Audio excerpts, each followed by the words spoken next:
You're listening to the Intercoastal Podcast, part of the Destination Marketing Podcast Network.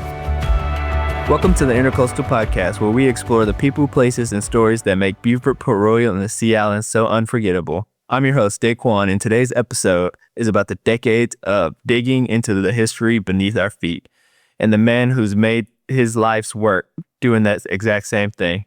Our guest today is Dr. Stephen Wise, who spent over 40 years as a director of the Parris Island Museum, cultural resource manager for Marine Corps recruit department at Parris Island.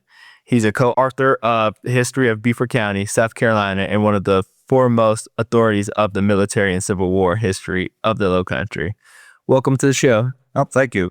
Good to be here. Yeah, glad to have you back and kind of dive into your story and then the start of Beaufort's military history and what it actually is and why it matters far beyond the base and what it's taught you.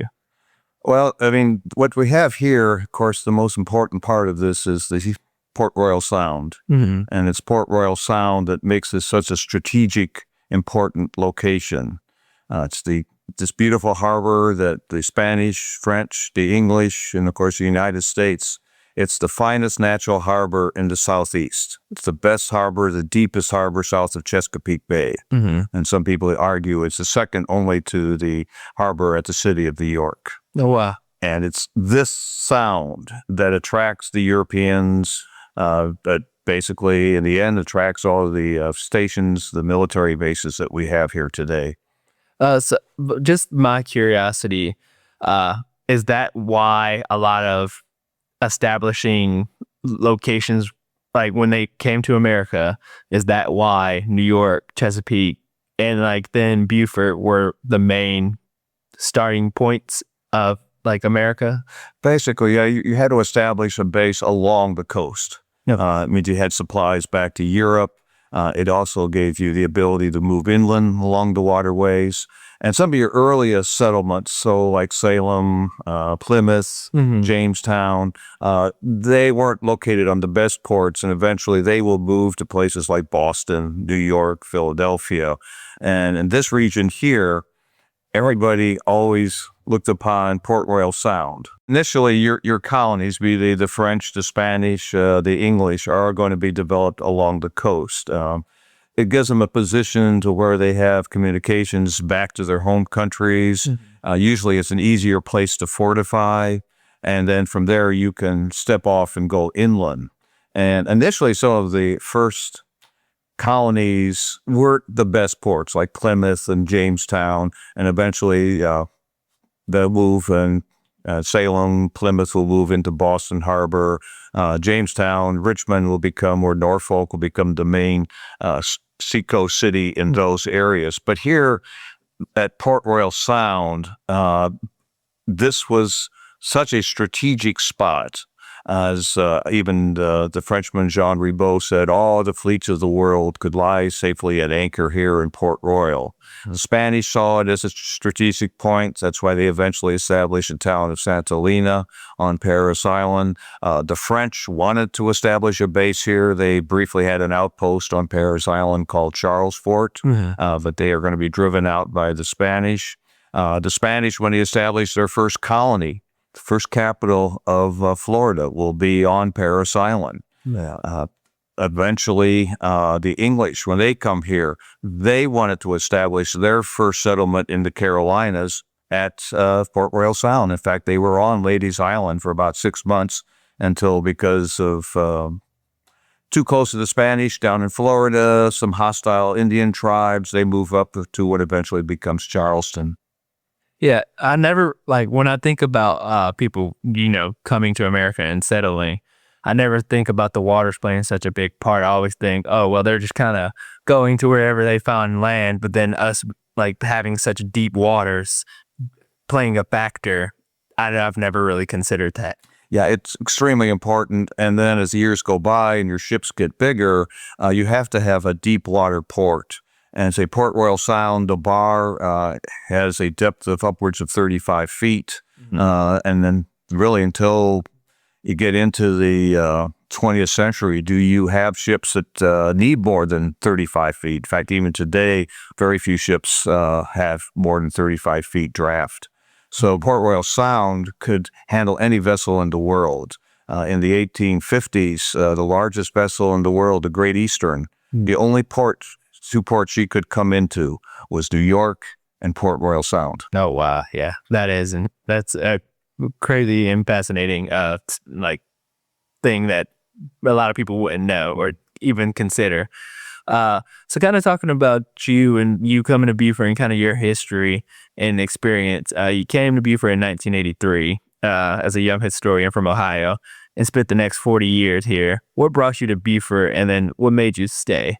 Basically, I got a job here. Yeah. I was working at the University of South Carolina in their foreign student exchange program, the Chinese Shanxi program, which sent students from the United States, professors and students from the United States who were at the University of South Carolina to Shanxi, China, and then we brought Chinese professors from the university there at Shanxi came to University of South Carolina. So I was working there. I saw an advertisement they were looking for a director of the museum at Parris Island. I applied for it, and I got the job. Yeah, nice.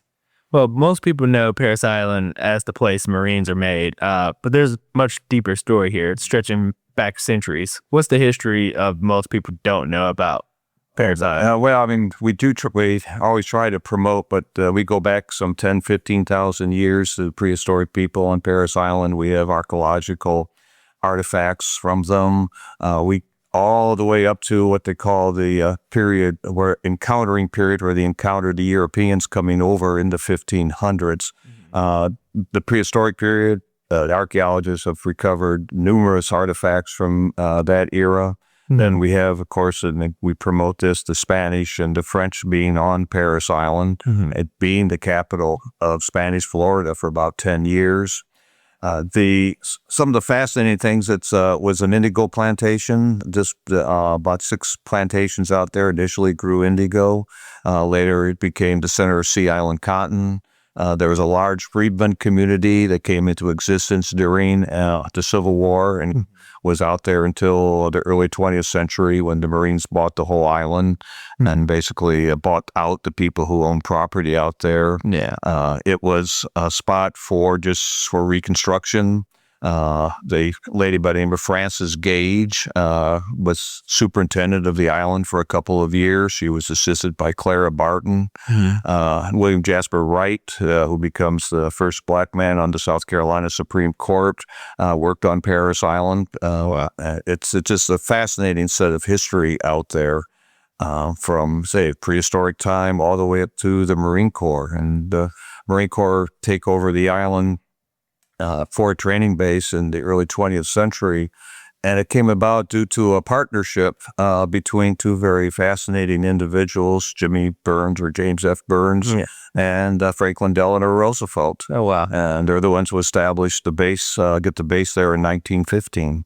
Yeah. And of course, we had a 1909 officers class that went to school in what we refer to as Building 10, one of the most important historic buildings on Parris Island. And these were individuals like Vandergrift, who goes on to be the Commandant of the Marine Corps, Cunningham, the first aviator of the Marine Corps, and Generals Geiger and Smith were among that class.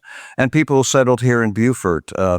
Those of us who remember Grace White, her father, Arthur White, was part of that class. He settled in Beaufort. And George Osterhout. Was in the 1909 class, and he's the one who did the first digs on Parris Island, uncovering what he thought was Charles Fort, but later turned out to be a Spanish fort. Yeah. And he lived just across the street from us and was a photographer in Beaufort into the 1930s, and very much part of the history of this area and helped establish places like the Beaufort Museum and the Beaufort Historical Society. So you had everything from national figures to regional figures to Marine Corps figures, all involved with Parris Island. Yeah, and that's a lot of history, like you said, covering from archaeology to current day. There's so much history there, and the museum that's there. This is just my curiosity. Do you have a favorite like not artifact or a favorite section of the museum, or like something that really piques your interest or intrigue? Oh, I mean, everything out there could pique one's interest and intrigue. We have a wonderful theater where we have a movie on training, and one of the employees, Steve Price, is the voice for that, and that everyone loves to see that movie, listen to Steve's narration, learn about what their sons and daughters went through. In the local history room, we have displays on the American Revolution. Of course, my favorite field is the Civil War history. Yeah. So we have some of the artillery pieces, artillery projectiles, have something called the Requa battery, which is 24 rifled barrels. It was an early forerunner of the machine gun. Oh, wow. There's only a couple of these still in existence, and one of the few was at Parris Island. It's odd loan from the National Museum of the Marine Corps. In the World War II section, we have the sword of the commander of the Marine Corps detachment who was on the Arizona during the attack on Pearl Harbor. Oh, wow. We have something called the George Medal, which were medals given to survivors of the Guadalcanal campaign. They actually came up with the design for this medal, had it put together out in Australia. And we have Gerald Pollock, who lived in Beaufort after World War II, after he retired from the Marine Corps. We have his George Medal on display. Oh, wow. And again, they're very, very rare pieces. Everything has a story out there, and I can't really say anything is particularly my favorite. Yeah. But there's something for everybody out there, especially if, whether it's current military, past military, or you just have a family member graduating. You can get the history and a lesson through the museum. Yeah, our main audience are the families of the graduating Marines, but I've met everything from individuals who went through Parris Island before World War I, during World War I, to World War II, all the way up through today. Wow. It's you never know who's going to walk through that door. Yeah, that's really, really interesting. So you co-authored the definitive history of Beaufort County and did GSI mapping for Civil War earthworks across the region. What's the most surprising thing for you that you've uncovered through your research? Well, with our study, I did that with Steve Smith and others from the South Carolina Institute of Archaeology and Anthropology, how much we discovered, how much is still here from the Civil War in our area. There's earthworks, mostly Confederate earthworks, some northern earthworks, just scattered throughout this whole region. And they're there. And Steve and his crew did a wonderful job in mapping these. And there's still more out there. Yeah, there are definitely still more. He didn't get, because he was limited in time and money, didn't get everywhere. But it's just not only what Steve uncovered and put together in his reports, but there's still lots and lots of earthworks sites that are out there. It's just so much happened here, and the individuals who came through. When I was working with Dr. Rowland on Volume 2, I did primarily the Civil War. I helped him on the other chapters, but I was really the author of the Civil War section, which grew from what he thought would be 3 chapters to about 15 chapters. Just the number of people who came through here who were involved with here, it's amazing. I mean, you had Zeppelin, the guy who designed the airships for Germany in World War I. He came through here during the Civil War campaigns to see what was happening with the federal forces. Benjamin Butler actually was in this region for a while. And then at the end of the war, number of leaders of the North came here to celebrate the raising of the flag over Fort Sumter. And then after that, you had individuals like Salmon Chase, who was the Secretary of Treasury during the war, and then right at the end of the war became the Chief Justice of the Supreme Court. He visits here. Every time you turn around, there was another individual, another person, another event that needed to be chronicled. Yeah, and trying to fit this all into 11 chapters was pretty tough.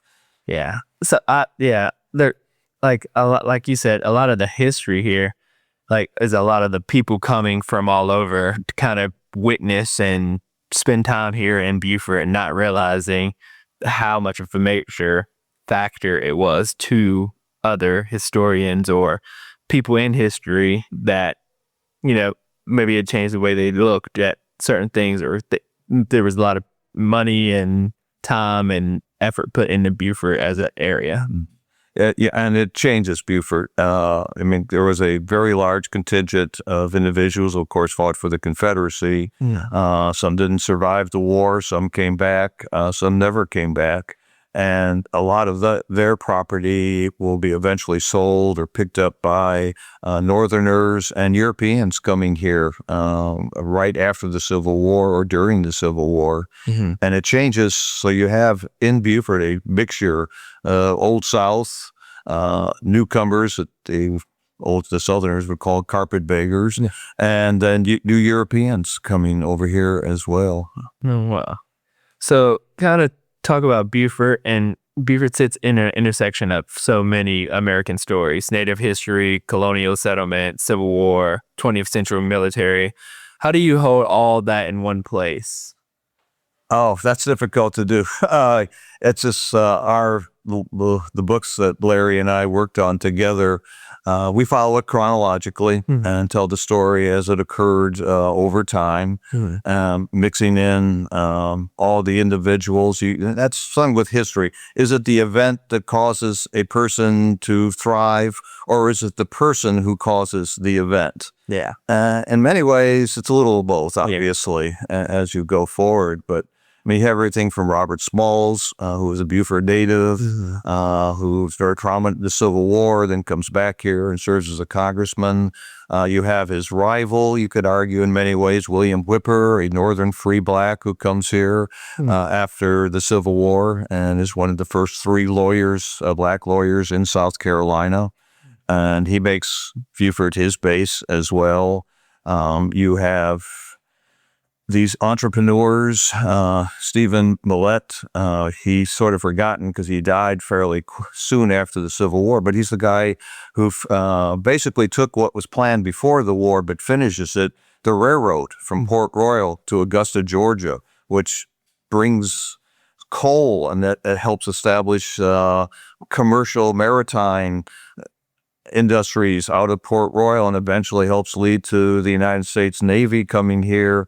And then when the United States Navy shifts their naval station from Port Royal up to Charleston, it becomes the Marine Corps Recruit Depot. Yeah. So all these sort of stories intertwine with each other and lead us to what we are today. Yeah. So now that you're retiring, what do you want your legacy to be? And then what did you set out to preserve, and what do you still needs to be done? Well, I hope we are made people realize the history of the region, and will fight to continue to maintain and preserve our historic buildings, both in Beaufort and on Parris Island. You're fighting development, you're fighting money problems, you're fighting, in some cases, buildings that are starting to deteriorate, but it's so important. If we don't keep these buildings, these structures, as memories of the past, then we're going to forget the past. That's one thing I was very proud of working on is the cultural resources, not only in Parris Island, but also in Beaufort, because I help out the Historic Beaufort Foundation and other organizations here. Yeah. Everything we do builds upon somebody else, and hopefully what Larry and I wrote will be built upon by others who follow us. I discovered a lot of, I won't say mistakes, but sort of urban legends that were quite true in Beaufort. And I'm sure people will go back into our works and go, oops, let me change this here. So, you have to be humble. You can't think that you know it all and did it all. Yeah. But some of the little things about where William Tecumseh Sherman stayed and which house that he was in, which unfortunately is gone now. But, just sort of these little stories that sort of get permeated here. And then every now and then you have to sort of challenge what sometimes the carriage drivers are saying as well. Yeah. But, you just, you set a base, put forward your research where you got things from, then people can go back and double check and use that to go forward. Yeah, and like you said, there's always new information and new things. Yeah, and things are coming out all the time now. Yeah, so it's constantly moving and changing and updating every day. Military history doesn't just live in our archives and museums. It's written into the marshes here, built in the old fortifications, the streets of Beaufort, and Steve has spent decades knowing exactly where to look for it. So let's talk about how visitors actually experience that history in real time, right here in the Lowcountry. If a visitor comes to Beaufort specifically to understand the military history, where do you send them first? Well, Parris Island Museum. We are a military museum, and we specialize in military history. The Beaufort History Museum can't escape that either. So if you go through their exhibits, every other panel is going to probably have something on it about the military in this area, from the Spanish all the way through the air station today. There's going to be things done at the Discovery Museum over on Hilton Head. They're looking at doing a Santa Lena exhibit over there. The Fort Fremont, that's was built, wasn't quite finished in time for the Spanish-American War, but it was part of a system of fortifications being built in the early 1900s. And it's fascinating, and they have models and tour guides out there to learn about the Spanish-American War, Fort Fremont, and its impact on the area. So there's a number of museums and sites to visit throughout here. We're hoping to have something at the Battle of Port Royal Island site, which is just by the air station. There's a committee working on that from the Beaufort District 250th Committee. There currently is going on excavations on the MSC Indian Village. There is work going on at the Old House, which is the site of the Daniel Hayward home, which was prominent during the Revolution, before and after the Revolution, actually working out in the marsh. They're going out and digging in the marsh. We're hoping to see some more activity out on Parris Island connected with the Santa Lena site. So there's constantly things going on, and hopefully we can get the word out to people to see all of what's happening, and they'll be able to go and experience it. Yeah, and are these sites in Beaufort County beyond the museums and bases that most people walk right past without knowing what they're kind of standing on? I don't know by walking past, but driving past, yeah, definitely. So, it's remarkable how many people don't even know about Sheldon Church. And there's the Honey Hill site, which has had some excavations from the South Carolina Battleground Trust, and it's been set up now and is almost ready for tourism. And it's right outside Bridgeville, right off 95. And then after 40 years here, is there a spot, a stretch of marsh, a road, ruin, anything that gives you chills when you visit it? Oh, all of them do. No, I can't really pick one out over the other. I think Honey Hill is probably my favorite, and that's something we've been working on. I'm hoping to get a book out on Honey Hill, and hope we can get that open to the public. It is a fascinating battlefield, still has the Confederate fortifications. You can still see where the Union troops charged, and there's a great group, the Friends of Honey Hill Battlefield, that are constantly working on it, and hopefully we'll get that open. And it's a very special place. Yeah. What does the history mean to the people who live here? And then why should it matter to the people looking to move here? I think it gives you a sense of time and place, and to truly appreciate Beaufort, you need to understand its history. So I'm hoping that the people who are moving down here to a lot of these new developments, the apartment houses, the housing areas, can come into Old Beaufort, visit the Beaufort History Museum, and get a sense of where they're living, and have an understanding, and help, again, preserve and mark these areas and make it available for people to see and understand. Yeah, and then same for the people coming for a weekend getaway. We did that same history as well. Yeah, we're filled with history here. It's from, everything from prehistoric time to the modern basis. Yeah. And then if someone was only listening to this episode and this conversation, what would you want their one thing to be that they get out of your main point? Oh, main point, I guess, would be that Beaufort is a very, very special place, and people should come here and enjoy it. Don't be in a hurry. Get out to the Sea Islands, see the places around town, visit Parris Island, and get on some of the back roads just to see the canopy of the live oaks, who probably have seen more things happen here than any of us could imagine. Yeah, I agree. And there's just, like we said, you could think that we'll go one place and get so much of the history, but then you go somewhere else and get twice as much history. So there's always see all the places, get all the history, and try to take in as much as you can. Yeah. Before you go, I know you wanted to talk about the Battle of Sullivan's Island. Could you kind of give us some of that information and tell us why it's so important that not only we know it, but then we can share that information as well? Or yes. We're coming up, of course, to the 250th anniversary. It's based around July 4th. And of course, July 4th, 1776 is when the Declaration of Independence was approved by the Second Continental Congress. And then they'll go on and sign it for the next 2 months. That's how the signatures. But we look at July 4th as being the date for the independence that eventually becomes the United States of America. But in South Carolina, the date that they celebrate is June 28th, 1776. Wow. And that was the Battle of Sullivan's Island.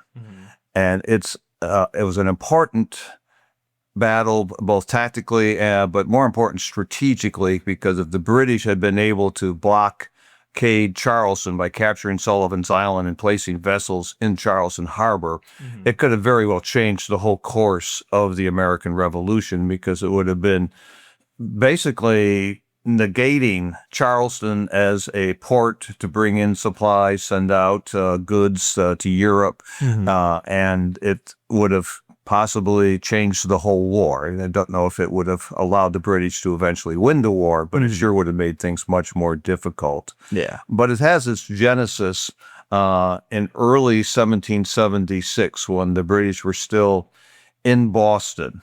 And word came to the British commander in Charleston, General Howe, that they wanted to organize an expedition. The Patriots had revolted in all the colonies, and in the southern colonies, the Virginia governor, the governor of North Carolina, governor of South Carolina, the governor of Georgia, the royal governors had all fled. But they convinced the British government that the southern states had a lot of loyalists. And a show of British force tied in with some activity inland would bring about these colonies coming back under royal rule. So instructions were sent to the British commander, General Howe, in Boston, to organize an expedition to sail down the coast to rendezvous with another expedition coming out of Great Britain. And they were to rendezvous off of Wilmington, North Carolina. And they were to support loyalists in North Carolina. There were supposed to be movements into South Carolina from loyalists out of Florida and British troops out of Florida. They're supposed to be tied in with uprisings of the Creek and Cherokee Indians. And all this combined with these forces coming from Boston and from Great Britain would then lead to the colonies, the southern colonies, being brought back under royal rule. Well, if you can imagine trying to coordinate all this, I mean, there's no internet, there's no communications. The loyalists will rise up in North Carolina and be defeated before the British vessels even get to Wilmington. The Cherokees don't rise up until much later, and they get defeated. The expeditions out of Florida never materialize. But in late May of 1776, these two British squadrons do meet up off of Wilmington, off of the Cape Fear. The British expeditions in late May 1776 are going to meet up off of Cape Fear near Wilmington, North Carolina. They realize there's nothing to do there. Loyals have already been defeated. So the British Admiral Peter Parker is going to convince the Army commander Henry Clinton to move against Charleston. Parker has information about this fortification being built on Sullivan's Island. First it was called Fort Sullivan. And he believes it's not finished yet. if we seize Sullivan's Island, defeat this fort, seize Sullivan's Island, we can block Charleston and then eventually bring in more troops and capture Charleston. So they were going to arrive off of Charleston on June 1st, 1776. It's an expedition that has two 50-gun vessels, about 4 frigates with them, and about 2,000 British troops. And what they are facing is this fortification on Sullivan's Island, which is commanded by William Moultrie. William Moultrie has designed a flag for South Carolina. It's the blue field with the crescent in the corner. And that's the flag that's going to be flying over this fort on Sullivan's Island. He's got about 500 men inside the fort, a little less than that. And he's got about anywhere from about 30 cannons in the fort as well. But it's a fort that's built out of palmetto logs. And it has a front of palmetto logs laid diagonally. Then there's like 16 feet of dirt. And then on the interior, there's another layer of palmetto logs. And it's got embrasures for the cannons. It's going to take the British a while to get themselves organized for the attack. And they're going to land troops on what today we call the Isle of Palms, but was called Long Island then. And the idea was they would try to cross the inlet between Isle of Palms and Sullivan's Island and come in behind the fort. But they didn't realize how deep that inlet was. And then they're having a difficult time. They only have about 4 barges to try to get across the inlet. In the meantime, there's about 600-700 Patriot forces under a guy with a wonderful name, William Danger Thompson, with 600 men are on the other side of the breach inlet, just waiting for them to come across. The main attack was supposed to occur about June 25th, but it's, these are sailing ships. You're dependent on the weather and the tide and everything. So they eventually are going to make their movement on June 28th.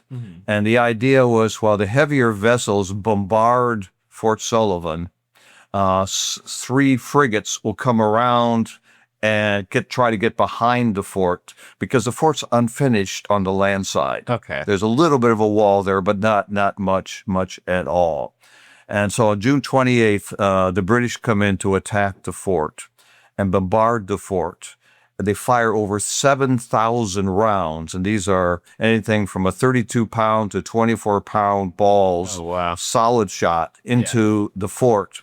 But the palmetto logs are spongy, as you know, and they absorb the cannonballs. And then there's a very small amount of powder, so the Patriots are firing very slowly. It said for every 50 shots from the British ships, 1 shot came from the fort. But the fort is zeroing in on these vessels and just ripping them apart. The flagship, the Bristow, was just ripped to pieces. The captain was mortally wounded. The former governor of South Carolina, the Royal Governor Campbell, he was mortally wounded. Peter Parker, the admiral, he was badly wounded, but he doesn't die from his wounds. The ships that were trying to go around run aground and can't get behind the fort. During the battle, it's so hot, you can imagine firing cannons in the midst of all the black powder and all the smoke going on, that Moultrie was giving his men grog, which is a mixture of water and rum. Going around. Now, some people say, they were drunk, that's why they kept firing. Well, we don't know how drunk they were or not.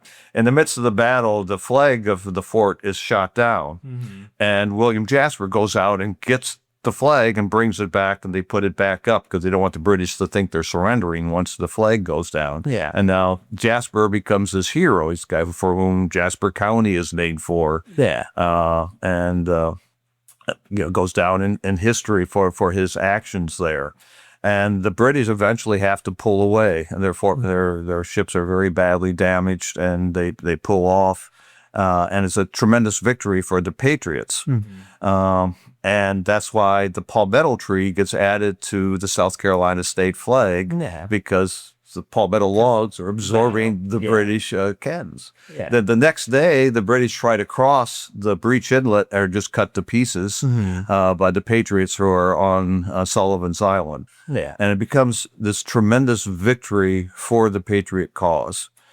And because it's June 28th, that date has always been celebrated from that point on in South Carolina. And it is like a major time of festivity. And they have a parade in South Carolina down to the battery. And it's called the Seersucker Brigade because it's so hot. Everybody's wearing seersucker suits as they go down there. And it's going to be now, of course, with the 250th, Charleston's having a week-long festival in Charleston commemorating this battle. I mean, the parade's still going to occur as well. There'll be fireworks there.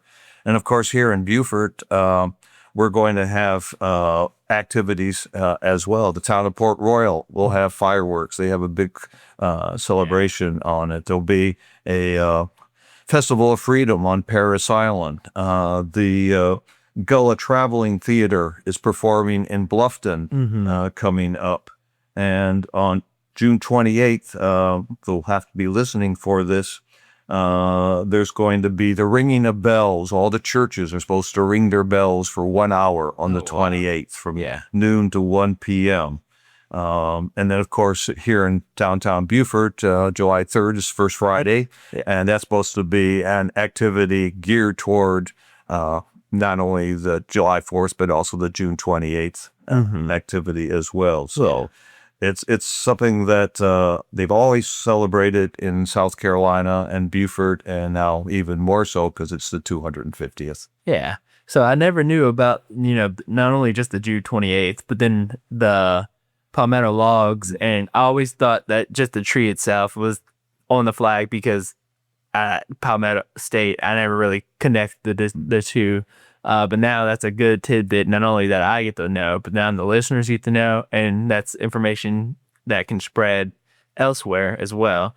And then a lot of the times people think of, the Battle of Yorktown was like the deciding factor, which of course it was, but then something like this, like the Battle of Sullivan's Island, being so close to the definitive end of the war, something like that helping set this table for everything to kind of finish and affect the British. Yeah, the battle, they didn't learn about the Battle of Sullivan's Island in Philadelphia until after they approved the Declaration of Independence. But it was said when they learned about the battle, it helped motivate more people to say, oh, yes, now we can go forward with this. And then as people began signing the Declaration. Yeah. So even though they didn't know about the battle on July 4th, they learned it, I think, a few days later. Yeah. And very important, not only in South Carolina, but also in eventually U.S. history as well. Yeah. So, Steve, thank you for being here and 40 years of making sure Beaufort's story gets told in the way it deserves. Before we let you go, where can folks go to learn more about your work in the Parris Island Museum? There is a website for the Parris Island Museum. You can access it through the website for the Marine Corps Recruit Depot, Parris Island. And it also not tell you about the museum, but tell you it's a little bit of a hassle, but not enough to stop you about how you can gain access to the base. Yeah. You can actually apply to come to the base ahead of time and be cleared so you can come right on, but you can still come to the gate and go through the procedure at the gate and come to say, I want to go see the museum. Yeah. And that's what you need to do. Yeah. It's not too hard. No. Well, that'll be it for this episode. Huge thanks to Dr. Stephen Wise for everything he shared and for everything he's given to this community in our past for decades. Don't forget to follow us on social media at visit_BeaufortSC on Instagram or at BeaufortSC on Facebook. Be sure to like, subscribe, and leave a review, and share this episode with anyone else who loves Lowcountry. Until next time. This has been another episode of the Intercoastal Podcast, hosted by Daquan Mickens and the team at Visit Beaufort, Port Royal, and the Sea Islands. Produced by Revolt.